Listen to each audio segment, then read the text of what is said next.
देखिए, जिस तरह से ये परिस्थितियाँ एकदम बदली, जो बनी, स्वाभाविक तौर पे इसके पीछे कोई कारण तो होगा। जो माननीय धनखड़ साहब हैं, खुद ज़िक्र करके गए थे कि मैं 27 तक रहूँगा और अचानक एक ऐसी परिस्थिति बन जाती है कि उनको अपनी पद से त्यागपत्र देना पड़ा और वो एक निश्चित तौर पे किसानों की बात करते रहे। वो खुद एक जाट परिवार से और किसान परिवार से हैं।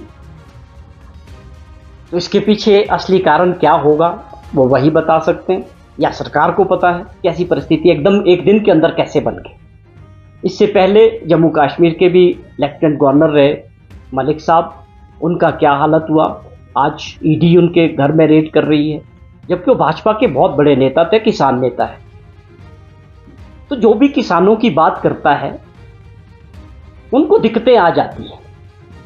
अब किसानों की बात करना क्या गलत है क्या? जो किसानों के अधिकार थे उसको लेकर धनखड़ साहब ने भी बात पिछले दिनों सवाल किए थे। अब ये क्या और वजह हैं, ये एक प्रश्न तो है देश की जनता के सामने भी, आप लोगों के सामने भी। हम भी जानना चाहते हैं कि इसके पीछे असली वजह क्या है। मैं समझता हूं कि जो सरकार में बैठे लोग हैं उनको इसका सही कारण देश के सामने बताना चाहिए कि ऐसी परिस्थितियां क्यों बन रही। अभी तक जो अपडेट है, निश्चित तौर पे हमारी सरकार ने ये फैसला किया है कि जो फैसला माननीय हाई कोर्ट का था, जिसके तहत काफ़ी संख्या में सेब के पेड़ों का कटान हुआ है कोटखाई क्षेत्र में भी और कुमारसैन क्षेत्र में भी, और अभी जो वो सेब के पेड़ थे वो फसल से लदे हुए थे, जिस प्रकार से कार्रवाई हुई उसको लेके हमारी सरकार ने एक फैसला किया कि हम इस फैसले को जो माननीय हाई कोर्ट का था उसको सुप्रीम कोर्ट में एसएलपी डालेंगे। तो उसमें आगे बढ़े हैं। आज सुप्रीम कोर्ट में उसको लेके एप्लीकेशन एसएलपी डाली गई है। आज या कल उसका फैसला हो जाएगा कि वो कब के लिए लगती है। पहले ये एक चीज़ देखनी होती है कि माननीय सुप्रीम कोर्ट उसको एक्सेप्ट करेंगे, उसके बाद वो लिस्टिंग होगी। तो इसका इंतज़ार हमें भी है कि हम ये चाहते हैं कि इसके लिए सरकार की भाई काटने के अलावा क्या ऑप्शन पे काम होना चाहिए। क्या उसको सरकार उन जो पेड़ हैं सेबों के उनको ले सकती है, उसके ऊपर हम कुछ काम करना चाहते हैं कि काटना एक विकल्प ना हो। तो इसके लिए थोड़ा समय मिलना ज़रूरी है। इसको लेके माननीय जो है सुप्रीम कोर्ट में एसएलपी आज डाली गई। देखिए, जहाँ तक आपने सवाल किया कि महामहिम को कोई जानकारी कैसी मिली है, उसको हम देखेंगे। जो सही जानकारी उनसे साथ शेयर करेगी सरकार। नशे पे हमारी सरकार ने बहुत काम किया है जब से सरकार बनी है और उसको लेके सफलता भी मिली है। और ये जो काम है नशे के खिलाफ, जो मुहिम है हिमाचल प्रदेश को नशा मुक्त करने के लिए, ये किसी सरकार के अकेले के दम पे आगे नहीं बढ़ सकती है। इसमें माननीय गवर्नर साहब भी काफ़ी एक्टिवली बहुत काम कर रहे हैं, हमारी सरकार भी कर रही है, एनजीओज़ भी कर रही है, पुलिस भी कर रही है और बहुत सारी संस्थाएं हैं। और मैं समझता हूँ एक बड़ा प्रयास करने की ज़रूरत है। और ये ऐसा भी नहीं है काम कि आप समझें कि हम इसको आज फैसला ले लें तो कल रुक जाएगा। ये वहाँ तक पहुँच चुका था पिछले समय में। गांव के अंतिम स्कूल में, ऐसी जगह में, रूरल एरियाज़ तक इसकी पकड़ हो चुकी थी। लेकिन ये आंकड़े बताते हैं कि हमारी सरकार बनने के बाद इस पे काम बहुत तेज़ी से हुआ है और कानून में भी बदलाव करने की बात है। और पुलिस के जो आप देखेंगे आंकड़े हैं कि कितने लोगों पे कार्रवाई हुई है। बड़ी बड़ी गैंग्स को, नशे में जो सप्लायर्स थे, एक बड़ी चेन थी उनके ऊपर कार्रवाई हुई है। जो नई भर्ती पॉलिसी की बात हो रही है, जिसको लेके कई तरह की बातें हुई, जो हमने कॉन्ट्रैक्ट वाला जो सिस्टम था सरकारी भर्तियों करने को लेके, उसको बदला है। उसमें जो बदलाव किए, मैं समझता हूँ इसमें कोई कन्फ्यूज़न ज़्यादा होना नहीं चाहिए। जिन लोगों को ये मौका मिलेगा वो निश्चित तौर पे पब्लिक सर्विस कमीशन से आएंगे या सबऑर्डिनेट कमीशन से आएंगे, किसी ना किसी तरीके से आएंगे। उसके बाद सिस्टम में चेंज किया गया, लेकिन ऐसा एक प्रेजेंट किया गया कई जगह कि भाई उनको दोबारा जो है एग्ज़ाम देने पड़ेंगे। ऐसा इसमें नहीं है। बड़ा साफ है कि जहाँ पर आप काम कर रहे हैं, जिस डिपार्टमेंट में आप 2 साल तक काम कर रहे हैं, उसके बाद एक आपका एक आंकलन करेंगे। हो सकता है वो डिपार्टमेंट करे या कोई एजेंसी के थ्रू करे। परीक्षा ही हुई ना? नहीं, वो कोई परीक्षा नहीं है। आपके काम को एक आंकलन करने का तरीका है।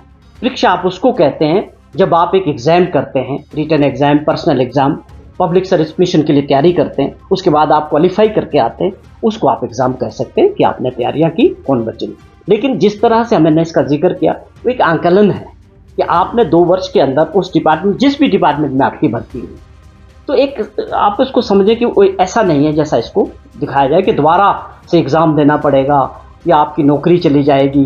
जिस प्रकार से पार्लियामेंट अभी शुरू हुई, दिल्ली में सेशन शुरू हुआ, अब विपक्ष के जो लोग हैं, चाहे कांग्रेस है, सारे विपक्षी दल हैं, इस बात को लेके सबका एक अधिकार है कि जब वो परिस्थितियां थी, पहलगाम के बाद जो हमला हुआ, उसके बाद जहां पाकिस्तान को जवाब देने का सवाल था, वहां पर सारा विपक्षी दल, कांग्रेस भी और भी सभी लोग एक मत सरकार के साथ खड़ा था, उसमें कोई दो राय नहीं थी। और उस वक्त की वो जरूरत थी कि देश एक मत है, जो हमला आप करेंगे, जो भी बदला आप लेंगे, जो भी कार्रवाई करेंगे पाकिस्तान के खिलाफ, उसमें पूरा देश एक मत था और सब ने देखा, पूरी दुनिया ने। लेकिन आज हमारा ये सवाल जानने का अधिकार है विपक्ष का। विपक्ष के जो लोग हैं वो भी जनता के चुने हुए लोग हैं, उन्होंने भी, देश की जनता ने उनको चुना है। आज उनका फर्ज है कि पार्लियामेंट के अंदर आप अगर मुद्दों पे बहस नहीं होगी तो किस प्लेटफॉर्म पे चुने हुए लोग बात करेंगे। तो ये एक लोकतंत्र में बहुत ज़रूरी है कि चाहे आप सत्ता पक्ष में हो, चाहे आप विपक्ष में हो, सभी लोग जनता द्वारा चुने गए हैं और देश के बड़े मुद्दों पे बात करने का अधिकार होना चाहिए और पार्लियामेंट में बोलने का अधिकार सबको होना चाहिए। सरकार को इस बात को देखना चाहिए कि जो आपके पास जानकारी है वो देश के सामने, पार्लियामेंट के सामने आप उसको शेयर करें। उसमें चिंताएं किस बात की है? आप छुपाना क्या चाहते हैं? क्यों इस तरह की परिस्थितियां बन रही है कि आज सारे लोग बाहर खड़े होकर पार्लियामेंट के गेट पे अपने बोलने के अधिकार को लेकर प्रदर्शन करना पड़ रहा है? ये अपने आप में बहुत दुर्भाग्यपूर्ण है और किसी भी लोकतंत्र की परंपराओं के खिलाफ है। अगर आज लगातार एक सवाल उठा रहे हैं, अमेरिका के राष्ट्रपति बार बार एक चीज का जिक्र कर रहे हैं कि मेरी इंटरवेंशन की वजह से इस युद्ध को रोका गया है पाकिस्तान और हिंदुस्तान के बीच, तो ये आप उस पर जवाब देते हैं। बहुत बढ़िया प्लेटफॉर्म है, माननीय प्रधानमंत्री जी को पार्लियामेंट के अंदर जवाब देते हैं कि जो बात अमेरिका के राष्ट्रपति डोनाल्ड ट्रंप जी कर रहे हैं, आप उसको डिनाई कर दें। आप कह दें कि ये गलत है, ये क्लेम सारे गलत है, तो आप जो सच्चाई है वो देश के सामने पार्लियामेंट के अंदर रखें। और क्या मांग रहे हैं राहुल गांधी जी? विपक्ष यही चाहता है कि जो लोग थे जिन्होंने वो हमला किया, निर्दोष लोग मारे गए, क्या वो टेररिस्ट 3 या 4 जो भी संख्या थी, क्या उनके ऊपर कार्रवाई हुई? क्या वो मिले? क्या वो अरेस्ट हुए या वो मारे गए?